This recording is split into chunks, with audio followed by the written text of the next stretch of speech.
وہ آپ کے عبد الواحد قریشی نے میرا سخت جواب دیا. میں نے کہا کہ چوتھا مسئلہ یہ ہے کہ اس پر اجماع ہے عرب و عجم کا کہ حیات انبیاء ثابت ہے. آیا سمجھ میں؟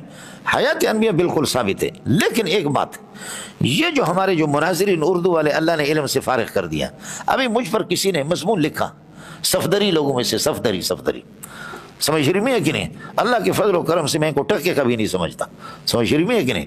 اس لیے کہ علم سے اللہ نے ان کو فارغ کر دیا. پھر ایک سندھ کے بڑے بزرگ نے پیر صاحب بن گیا، سمجھے بھائی جان؟ پیر صاحب، اس نے مضمون لکھا کہ غضب کا مدرس ہے، بہت اچھا مدرس ہے. یہ رسالہ نکلتا ہے پنجاب سے، لکھا غضب کا مدرس ہے سب کا. اور پھر یہ ہے کہ وہ میرا ایک اعتراض نہیں تھا، استفسار تھا، اس کا جواب انہوں نے لکھا ابھی رسالوں میں، یہ کہ چھپ گیا. مجھے اتنی ہنسی آ گئی. آدمی جب ان الکلام یبدی ان المنطق یبدی، منطق اور گفتگو انسان کی عیوب کو ظاہر کر دیتا ہے، پتہ چلتا ہے کہ آدمی کتنا. اتنی مجھے ہنسی آ گئی کہ ٹکے کا آدمی بھی نہیں ہے، سمجھے بھی؟ اتنے بھی ان اصطلاحات سے ناواقف ہے. خیال کر لینا مولانا، میں اس وقت زندہ ہوں یا مرا ہوا ہوں؟ زندہ ہوں. میں آپ سے پوچھتا ہوں، حل انتم تشعرون حیاتی ام لا؟ آپ میرے حیات کو سمجھ رہے ہیں یا نہیں سمجھ رہے؟ جواب کیا آئے گا؟ سمجھ رہے ہیں. اور شہید کے بارے میں کہتے ہیں کہ شہید زندہ ہے، وَلَكِنْ لَا تَشْعُرُونَ حَيَاتُمْ، لیکن آپ اس کی حیات کو سمجھتے بھی نہیں.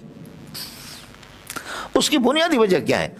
ابن عبد البر اندلسی نہیں کہنا، ابن عبد البر اندلسی نے لکھا ہے الاستذکار کے اندر، مَا لَا يُرَى لَا يُكَيَّفُ. بولو، مَا لَا يُرَى لَا يُكَيَّفُ. جو چیز دیکھنے میں نہیں آتی اس کی کیفیت کا کسی کو کوئی پتہ نہیں ہوتا. جو چیز دیکھنے میں نہیں آتی اس کی کیفیت کا کسی کو پتہ نہیں ہوتا. اب شہداء کی قبر کے اندر جو حیات ہے اور انبیاء کی جو ہے، ہمیں تو ظاہر ہے کہ ہماری نگاہوں سے غائب ہے، تو ہمیں اس کی کیفیت کا کیا پتہ. آپ ان کو تو چھوڑو، آپ کو میں انعام دوں گا، آپ یہ بتا دیں.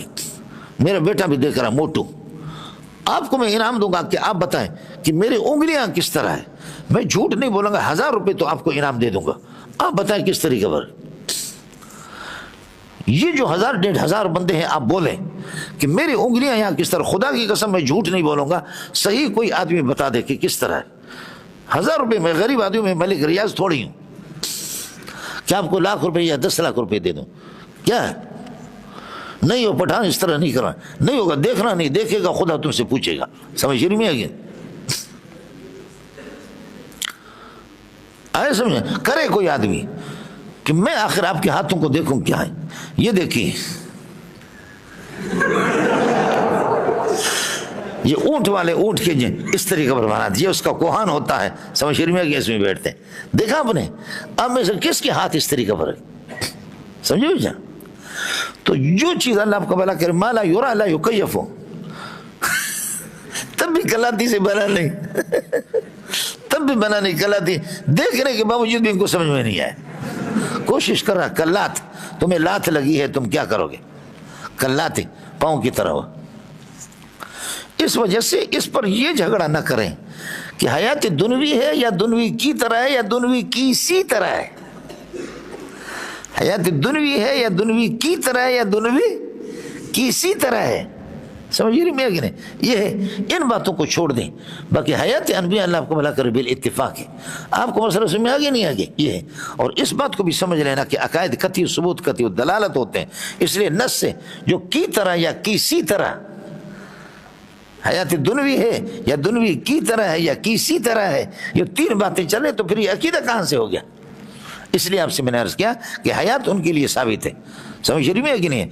اور پھر اللہ ہی جانتا ہے کہ ادھر آپ صلی اللہ علیہ وسلم کی ابو داؤد کی روایت ہے، آپ سلام پڑھیں گے قریب سے تو وہ سلام آپ خود سنیں گے ادھر قبر میں، اور ادھر آپ صلی اللہ علیہ وسلم انبیاء اپنے قبروں میں. مررت بقبر موسیٰ، مسلم شریف کی روایت ہے، موسیٰ کی قبر سے گزرا، وہ قائم یصلی، وہ اپنی قبر کے اندر کھڑے ہو کر کے نماز پڑھ رہا تھا. ہمارے ساتھی کہتے ہیں، عجیب لوگ ہیں، وہ کہتے ہیں یہ نبی کا معجزہ ہے کہ دیکھا کہ موسیٰ علیہ السلام کھڑے تھے، اور معجزہ سے عقیدہ کا ثبوت نہیں ہوتا. موسیٰ علیہ السلام قبر میں کھڑے ہو کر کے نماز پڑھ رہے ہیں، یہ نبی کا معجزہ ہے. خیال کر لینا مولانا. یہ بات میں نے ایک مولوی صاحب کی جواب میں کتاب میں نے لکھی ایک رات کے اندر.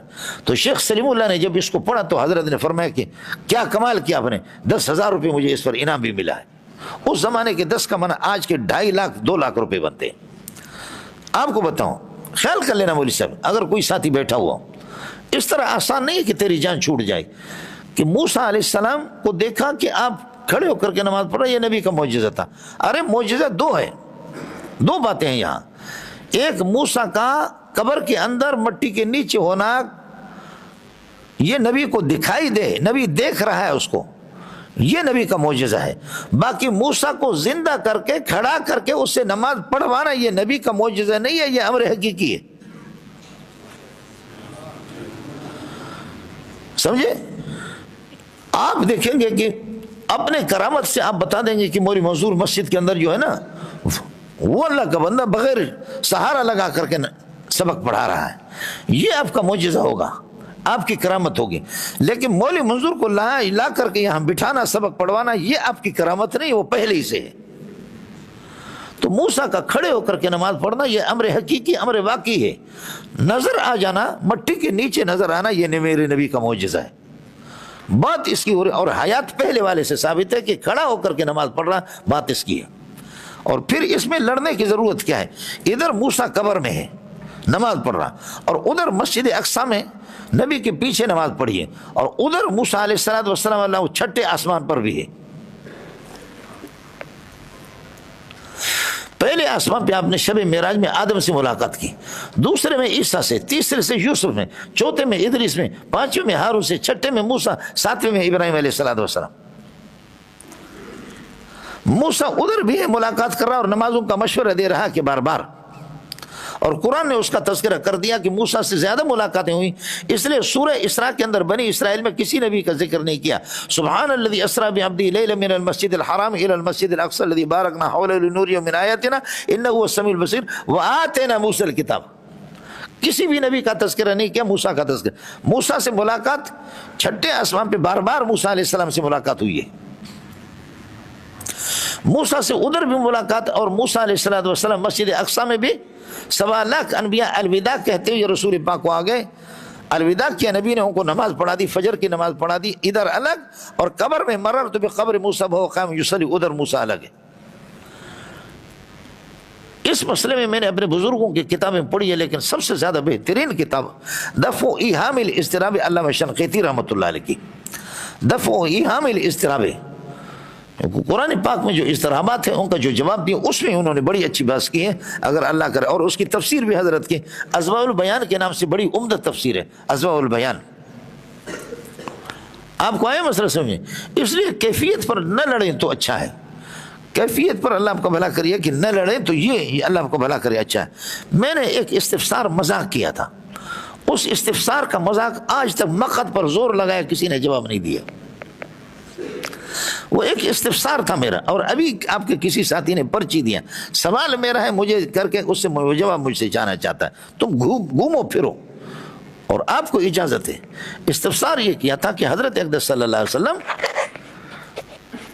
جو چارپائی پر ہے 3 دن کے بعد آپ کو دفن کیا گیا. حدیث ہے الانبیاء احیاء فی قبورہم، قبر میں نہیں ہے، 3 دن جو چارپائی پر ہے. آپ سے کوئی پوچھے حل هو حی بحیات دنویت ام میت، آپ جواب اختیار کرو ان دونوں شکوں میں سے. وہ آپ کے عبد الواحد قریشی نے میرا سخت جواب دیا. میں نے کہا کہ اگر نبی زندہ ہے تو زندہ دفن کیسے کیا، اور اگر 3 دن کے اندر 3 دن چارپائی پہ پڑا، وصال کے بعد 3 دن چارپائی پہ، تیسرے دن دفن کیا، تو اب اس 3 دن کے اندر کوئی پوچھے کہ حل وہ حیون ام میتون، اب کرو ان میں سے کسی کو اختیار کرو. آپ کہیں گے حیون تو حیون بحیات دنویت، اس کو دفن کیسے کیا؟ اگر وہ حیون ہے بحیات دنویت تو دفن کیسے کیا؟ اور آپ کہیں گے میتون ہے، یہ 3 دن میں میت ہے، قبر کے اندر روح آ جائے گی. احیاء فی قبورہم، قبر سے پہلے 3 دن یہ میتون ہے، تو 3 دن کے مماتی تو آپ ہیں.